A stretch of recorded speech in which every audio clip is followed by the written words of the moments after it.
Hello, everyone. Sheila Morgan from the Lightworkers Way here. And I've been doing talks just recently and work in circle about past lives. And I've named it Past Lives and Forgiveness and Gratitude. So it might be a little bit confronting if you've never heard of or thought about, have you experienced a past life? And what I'd say to you, have you experienced déjà vu? Do you ever go anywhere and think you've been there before and you know that you haven't? Or have you, in your studies, really been fixated on one part of history, such as Egypt or Native American um, information? Or it might be over in Europe as well. You know, it can be anything, but you know that you've got a familiarity with how you think about that point in time and those people. And sometimes even you can have the experience, which I have had, which is very discombobulating, I must admit, that you're actually thrown into a past life experience and you wonder what the heck is going on because it's one of those things. It doesn't happen very often, thank goodness, but it can happen. And it happened to me while I was just working. I was just at a workstation. I was doing cold calling, I think it was at that time. And a big sound came on, like a big gong. And I still to this day don't know if that was from spirit or whether there was actually a physical gong that went off. But it threw me into a past life. I knew I was with my eldest son, and we had like quite a torrid experience at that time. So I won't go into that. But and then all of a sudden I was out of it, but with a clear understanding that that was very real. Um, and as I say, the gong part, I just don't know whether it was a physical thing that took me in, or whether the gong was from spirit and I had to be aware of something. So the question is, why should we bother even thinking about past lives?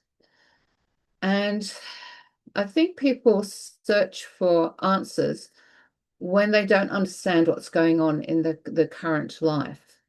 And it might mean that we've left something undone or not become complete with something that bleeds into other lifetimes.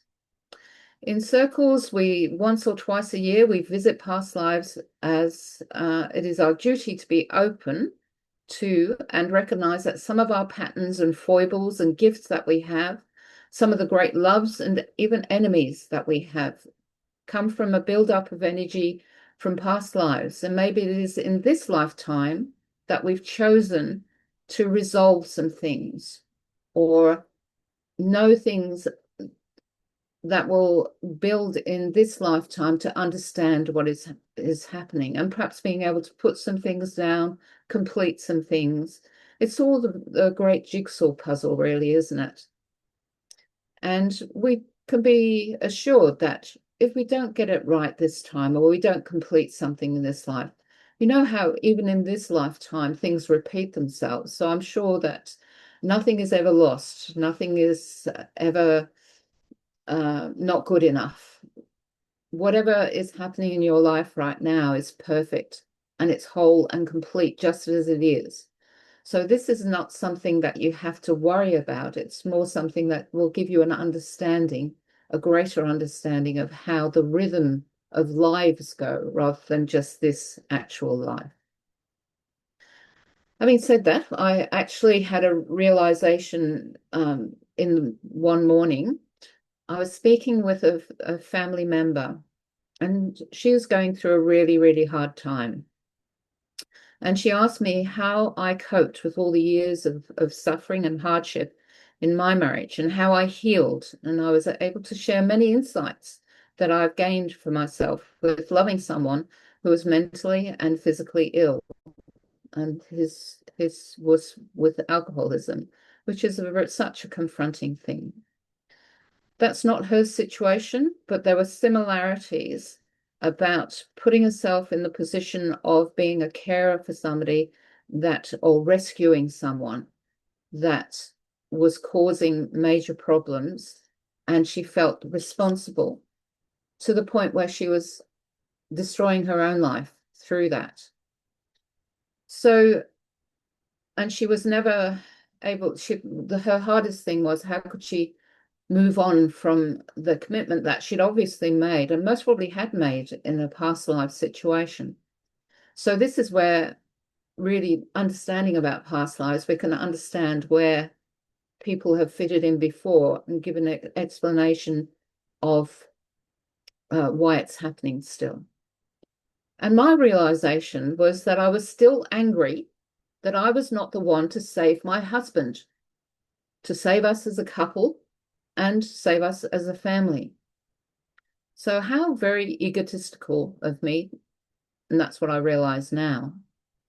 Towards the end of our time together, I had to realize that it was either him or me. And we have 4 young children, so I chose us rather than stay in a very negative situation. And the amazing thing is, as soon as I took all the props away, he became sober. And it was too late to save the marriage, too late to right the damage done to our children and ourselves. And I felt that was so unfair. How annoying was that? And it meant that we all had to take our own healing journeys back to wellness, and that we had to do it in our own tin pot ways, because there was no way that we could do that together.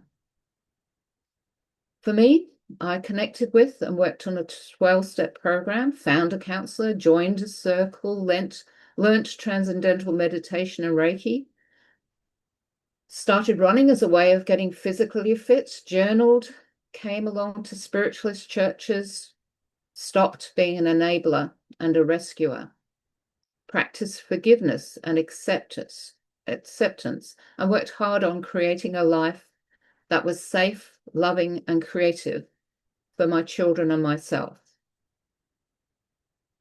And this was all during the time when my husband was still very active of being disruptive and destructive.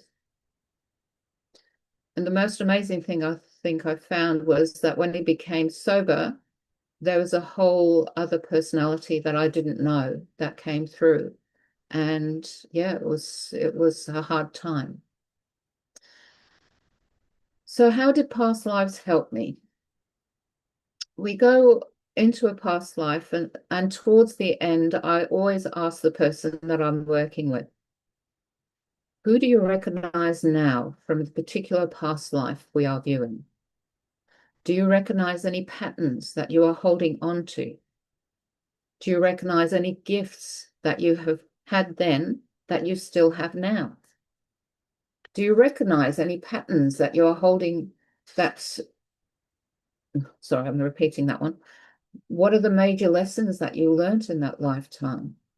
What are you grateful for from this lifetime? Do you need to forgive anyone? Do you need to especially forgive yourself? And right at the end, I ask, are you complete with this lifetime now? Have you learned as much as you needed to? Sometimes it's apparent, and in several of mine, my husband was there usually as a great love or a great cause of sorrow. So I thought I'd work through and that I've become complete with several lifetimes with forgiveness, but yet there is always more to learn. I've always been grateful that I met my husband, grateful for the great love that was between us, grateful for the 4 children that were born out of that love, and for some of the amazing experiences we had together. I could not understand or accept that great love could turn, no matter how hard I tried to fix it. How could it turn something so beautiful, turn into something which was ugly and dangerous for us all? There was jail, bankruptcy, rape, so many bruises and torn ligaments, miscarriages through being beaten, and long-term health issues. Depression, completely losing who I was, what I stood for. I was completely broken by this situation, and so I had to break away. I went into emergency accommodation with my children, got orders so that he couldn't come anywhere near the home. So it was an amazing time, and one certainly that I would never wish on anybody or wish to repeat myself. Well, he's back on spirit side now, and my daughter shared in one of her meditations recently that it actually took him 5 lifetimes to forget who he truly was, a being of light, to bring lessons to all of us as his closest family members. And we each learnt something along the way. And from my learning, I accepted that he was a master teacher, as he affected so many people and even animals. I also accepted through spiritualism that love is never lost. We had danced in this lifetime for as long as we could, and maybe in a future life we'll be together in a loving way again. And that's all. And for me, that was a great comfort. And so I'm grateful and hoping this last piece of the puzzle, or one of the last pieces of the puzzle, to accept and forgive myself for not being able to save him and not to be able to save us as a family. Because, the only person that we can really save is ourselves. And we have to take responsibility for our own lives. Yes, we have care of our children whilst they are babies and growing into adulthood. But after that, it is up to them. They have to take responsibility for themselves. And I know I've lived past lives with them also and interacted with them time and time again. And so grateful for the love we have between us now. If you would wish to know more about past lives, then there are plenty of books. And I'm sure on YouTube, there are most probably plenty of people talking about their experiences also. It is not something to try on your own. I would never recommend that. There are past life therapists that will help you, especially if you're having trouble in coming to terms with something in your life now. It can be such a healing experience. But be aware that it can be disturbing as well. So go in with your eyes open and make sure that the person you're working with knows what they are doing. So let us bring ourselves back to now by being present to what is happening around us. And sometimes we need to share our story. And I know that's one thing sometimes I'm reluctant to do, but also I know that spirit needs for me in certain cases to share my story. One of the most empowering and healing exercises I did was writing down my story and shared it with a trusted other and repeating it until it no longer had any power over me. You, in fact, get fed up with your own story. And that's a good thing rather than being a bad thing. The person you might choose to do that with would be a counselor or one who understands that they are not meant to comment, not meant to empathize or rescue you from the situation, but rather just be a witness for you so you can go through that process. I learned such a lot. I learn always such a lot from my children, and they're all adults now, of course.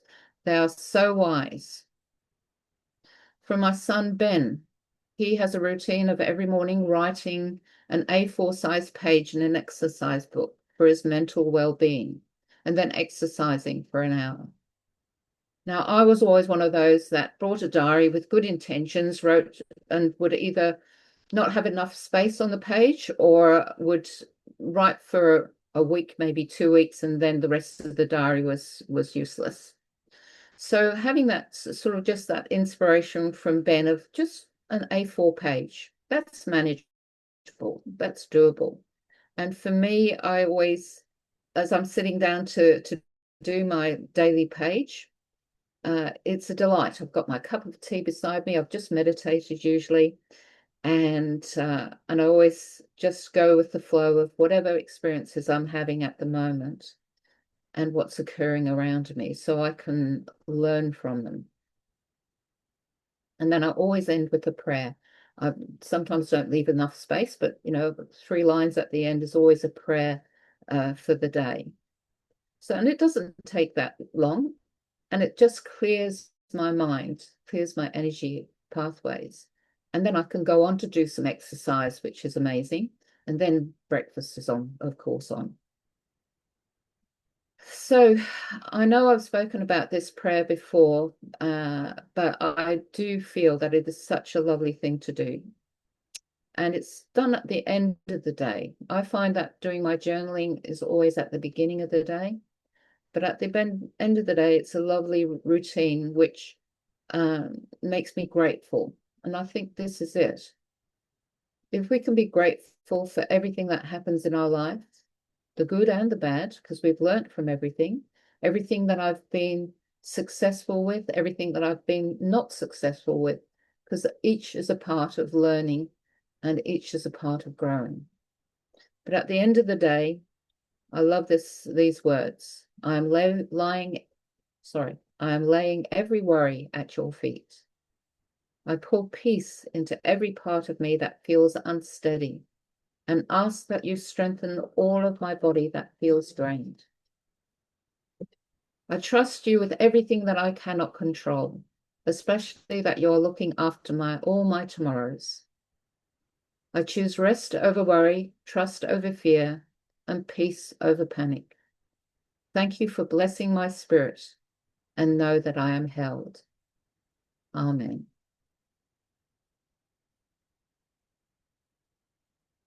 So to me, it is a question of doing all these things to make the most of this life, and that's the most important one. But if I can do some work to do some repairs, to understand a little bit more about past lives, then that's also enriching my life of how I'm living in this moment and giving me an understanding beyond what I can see with these mortal eyes, but rather looking at things with spiritual eyes and having so much more understanding because of that. So yes, there's always something more to learn. There was no one more surprised to me that I was holding on to anger, that I couldn't fix it, couldn't fix that past situation. But now I know, and therefore my health will be better, my mind will be easier, my heart will be less sorrowful, and that's worth everything. So thank you for listening, and I hope that you do gain something from this talk and maybe gives you some ideas about what you too can do to help yourself on this journey of life. So thank you, and so many blessings to you.